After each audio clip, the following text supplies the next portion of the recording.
Welcome back, rankers. A lot of people ask me, what's a good way to get backlinks? Well, one of the ways I've always said to get backlinks is about getting involved in online communities, getting involved in forums that are related to your industry or topic or hobby, whatever it is, and contributing to those forums. Now, as a lot of you know, there's a lot of blog comment spam out there. And what is that? Well, that's where someone comes into someone's blog and purely just leaves a comment, usually with some sort of backlink or mentions their site, and doesn't actually add anything to the conversation. They're purely doing it to get a backlink off that blog. And a lot of the ways, there's a lot of tools that they use to do these comment spamming. But when I see something like this in our stats, saying that someone's reached our site by typing in the phrase, add comment online marketing, that always sends off alarm bells to me, because it means that someone's searching for this phrase, presumably looking for a site about online marketing, which also has the word add comment, so they can go in and add a comment, which says they're really purely looking for sites that they can comment spam. So you'll see here for that particular phrase, unfortunately, we rank number 4. Fortunately for us that Flying Solo is number 1 and 2. And what tends to happen soon after that is that we'll go into our comment component of our Joomla site, and we'll start to see really just lame comments and people just making serious grabs for backlinks off our site, because we're talking about online marketing. And it's quite easy to find these. I mean, here's an Australian one. It's just put in a comment spam coming in, just purely advertising copy, not adding anything to the conversation there at all. It was an article about advertising agencies.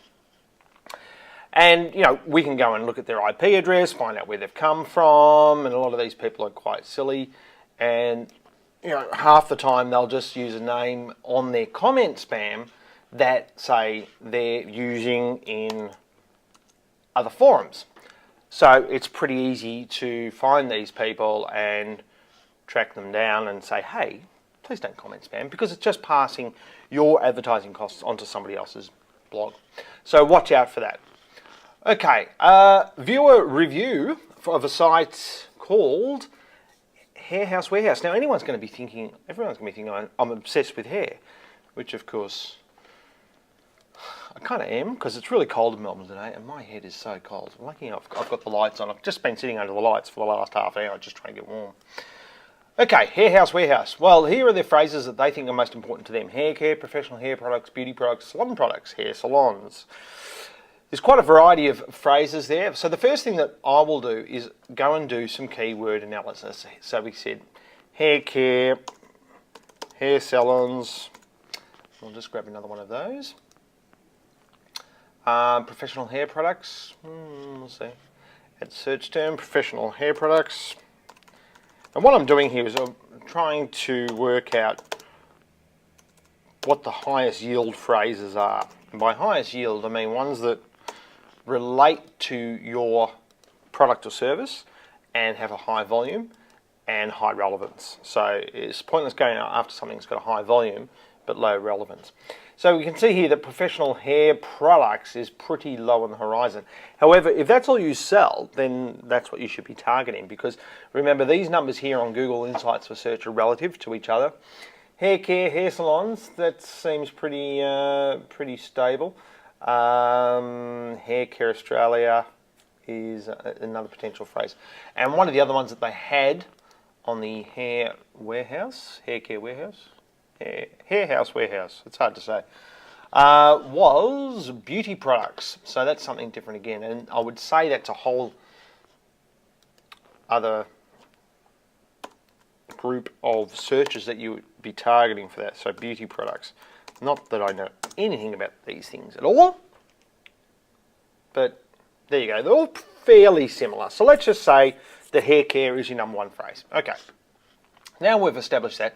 Now we have to go and have a look at competition. You've got to know what you're up against. Remember, you're not trying to beat Google with SEO. You're just trying to beat the number 1 spot. So let's go pages from Australia. and we are at pages from Australia, and we can see the number one for hair care is this particular site here. So what I'm going to do, I'm going to find out its page rank. I want to know how many backlinks does it have. Now in this case I'm looking at the number of backlinks to the main site, and if it was an internal page like this one down here is on female.com.au, I'd want to know how many backlinks there are to that actual internal page. So I would say this is not a hugely competitive phrase in the search results. Mainly because we've got Hair Care Australia. Okay, that particular site does have hair care in the domain name. That gives you a head start. They've got hair care in the page title. Remember, what you see in the search engine results pages here is the link is actually the page title of the page you're going to. So if you go to that site, we're checking out a competition. We don't care about anybody else. We only care about number one. We have to beat them. We know at the moment that they've got a PR1, and thankfully for us, it's a flash site, which means that it's not going to be as optimized as a non-flash site. And what I wanted to show you here is the number of backlinks to this particular site is 7. So we don't have a lot of backlinks. However, they might be really strong backlinks. So let's go and have a look at those. And I'm using the tool from Aaron Wall from SEO book called SEO for Firefox. And I'm looking at the backlinks for that number one result, and they seem quite relevant. Like there's one here from on a page called hair.htm. So relevant, seemingly relevant backlinks, true local, yeah, some good backlinks there. So some relevant backlinks, but there is only 7. So presumably if you were to get 8 relevant backlinks, you're going to go one better than them. But if we go back to the site that we're up against and we have a look at it, we have a quick look at the code. Now remember, Google can actually read flash files, but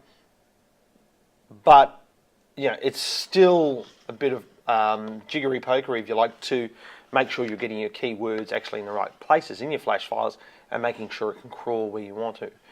Now this particular site, Hair Care Australia, I would say has overdone their meta tags. Doesn't seem to have hurt them in the search engine results. But there is actually no other content except what is in that flash file.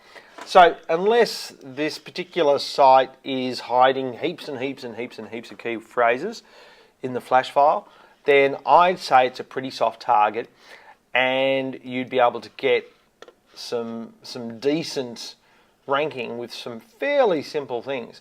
You know, if we have a look here, hair care, but there's no H1 here on this page anywhere. There's nothing in heading 1 to say hair care.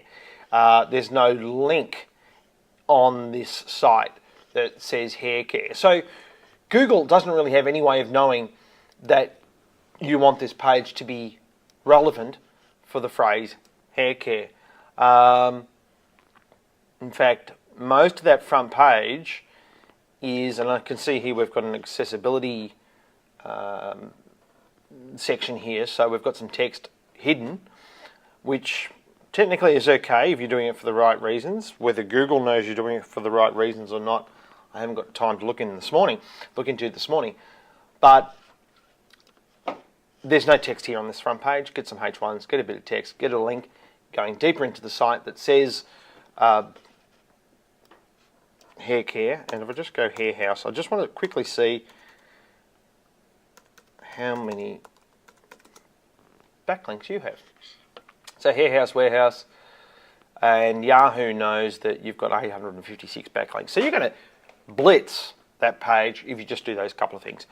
Page title, H1, and a link on the front page of the site that says hair care, somewhere deeper into the site. And it's as simple as that. You're competing against the number one result, not against the Google algorithm. Hopefully that's helpful, and we'll see you next week. Thanks. Bye.